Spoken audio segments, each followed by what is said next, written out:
सुबह सुबह ले शिव का नाम, कर ले बंदे ये शुभ काम।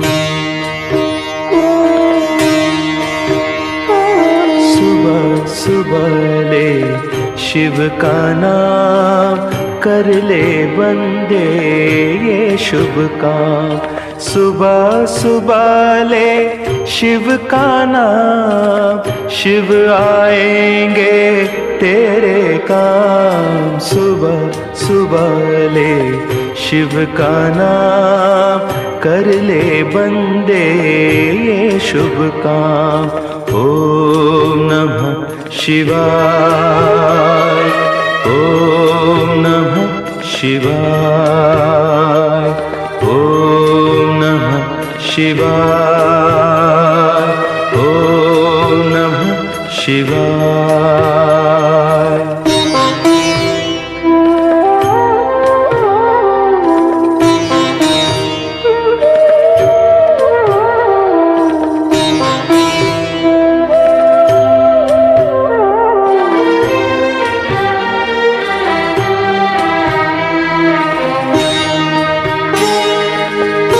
नमस्कार दोस्तों, आप हैं संजय कुमार श्रीवास्तव के साथ और मुस्कान इंडिया न्यूज़ में स्वागत है।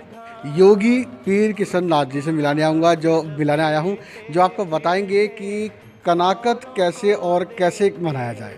आजकल की हमारी पीढ़ी, नवयुवक पीढ़ी जो है कंप्यूटर और लैपटॉप की दीवानी हो चुकी है, जिन्हें अपने पूर्वजों का बिल्कुल ख्याल नहीं है किस तरीके से मनाया जाए। फिर उसके बाद कहा जाता है कि मंदिर में जाओ, गुरुद्वारे में जाओ और वहाँ जाके जो अपने पुराने पूर्वजों को मनाओ तो आपका रोजी धंधा ठीक होगा। तो ऐसा कुछ नहीं है, उनको मनाने की विधि विधान कुछ लोग नहीं जानते हैं। तो आइए मिलाते हैं आपको पीरनाथ महाराज जी से। महाराज जी, स्वागत है मुस्कान इंडिया न्यूज़ में। और हमारी पब्लिक इस टाइम आपको देख रही है, हमारे दर्शक देख रहे हैं, तो एक बार मूल रूप से अपना जो है परिचय देंगे। मैं योगी पीर किशन नाथ जी, पीर गद्दी, गुरुधाम आश्रम, 6 ब्लॉक सुभाष नगर, नई दिल्ली 27 विराजमान।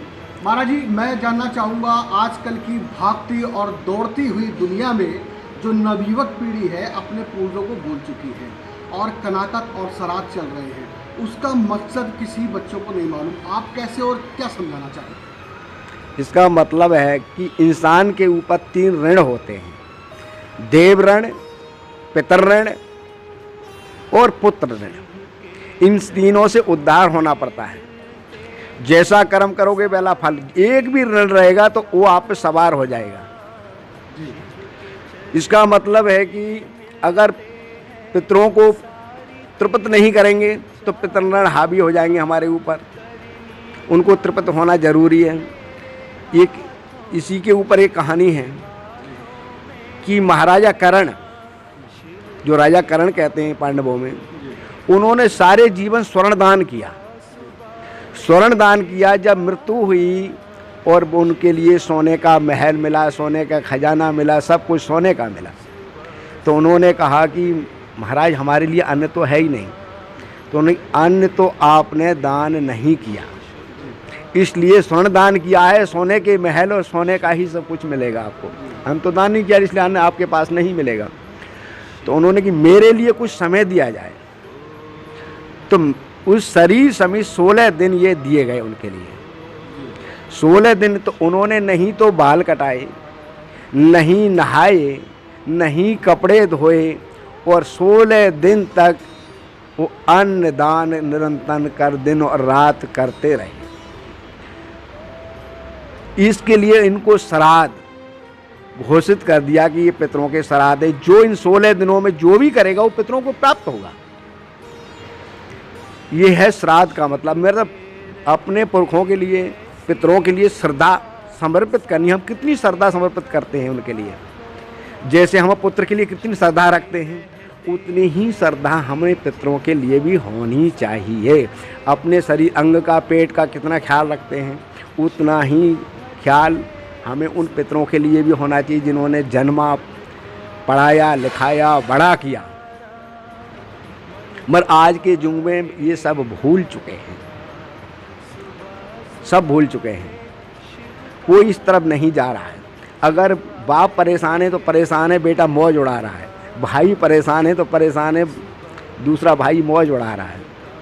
ये दुनिया का कल्चर बदल चुका है। आजकल क्या है, आपने देखो कई जानवरों की प्रजातियां खत्म हो गई, क्योंकि जो एक दूसरे से छीन रहा है, जानवरों वाला व्यवहार कर रहे हैं। जो जन्म ले जानवर से इंसान में आया, एक दूसरे का छीन रहा है, ये तो जानवर करते, इंसान का कर्तव्य नहीं है। इंसान का कर्तव्य तो हर दूसरे की सेवा करना है, सिमरन, भगवान का सिमरन करना और इंसान की सेवा करना। इंसान का जन्म सिमरन और सेवा के लिए ही मिला है, बाकी किसी योनि में सेवा असंभव है। इसी योनि में सेवा कर सकते हैं। क्या महाराज जी जो देवी पितर को नहीं मनाते हैं या फिर नहीं मनाना जानते हैं, क्या उनके साथ भी घर में कष्ट या रोजी रोजगार में भी कष्ट हो सकता है? हाँ, होता है, अवश्य होगा, कष्ट होगा। आप देखिए कि आप ठंडी जगह पर जाएंगे तो आपको भारी वस्त्र चाहिए, गर्म कपड़े चाहिए, वहाँ बगैर वस्त्र के नहीं रह सकते। ऐसे ही जब पितरों को नहीं मनाएंगे तो कष्ट होगा। अगर बर्फ़ में जाएंगे, वहाँ ऊनी कपड़े नहीं पहनेंगे तो आप बर्फ़ से मर जाएंगे, कष्ट होगा। गर्म इलाके में जाएंगे, वहाँ अगर एसी ठंडी चीज़ नहीं होगी तो वहाँ रहना मुश्किल होगा। ऐसे ही ये सब का प्रमाण है कि जिसको नहीं मनाएंगे तो वो दुख देगा। एक आम आदमी को किस तरीके से श्राद्ध या कनाकत की शुरुआत करनी चाहिए, किस तरीके से पूजा पाठ करनी चाहिए, शुरुआत में क्या करें?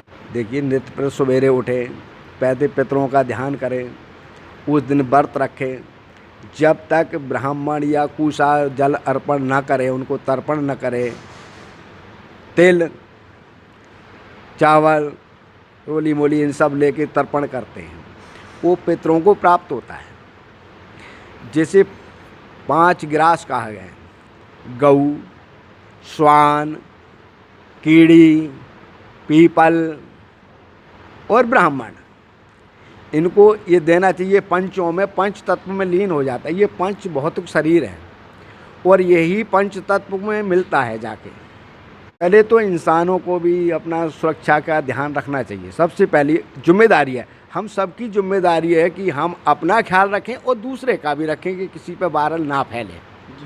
और दूसरी बात, अगर गरीब से हो तो गरीब पर देहात भी दया करनी चाहिए, थोड़ी दया बिन संत कसाई, थोड़ी दया भी करनी चाहिए। पर प्रशासन है, थोड़ी दया में नचीलापन है, थोड़ा मिला जुला है, कुछ अपना भी स्वार्थ देखते हैं, कुछ सरकार का भी ऑर्डर चलाते हैं, दोनों बातें हैं।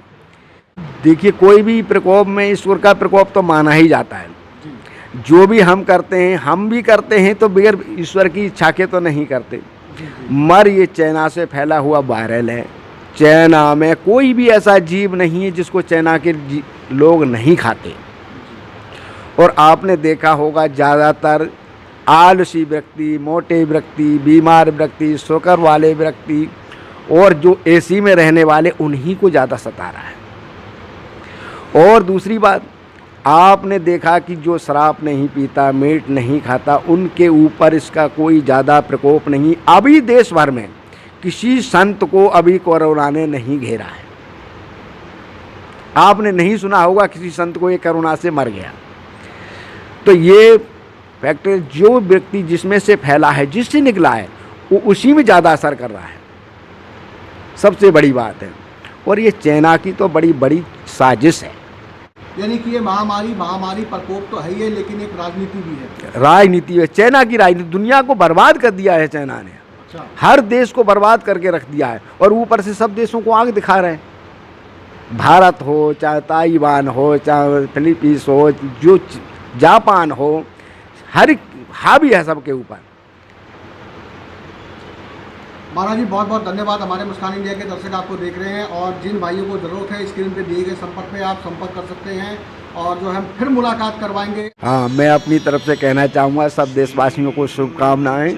सबका सुखमय, शांतिमय जीवन व्यतीत हो, धर्ममय व्यतीत हो, किसी को कोई कष्ट ना हो। हम यही सबसे भगवान से प्रार्थना करना चाहते हैं। हम कुछ आशीर्वाद तो ज़्यादा क्या, भगवान से यही कामना करते हैं कि सबको सुख शांति और समृद्धि में तरफ ले जाए भगवान।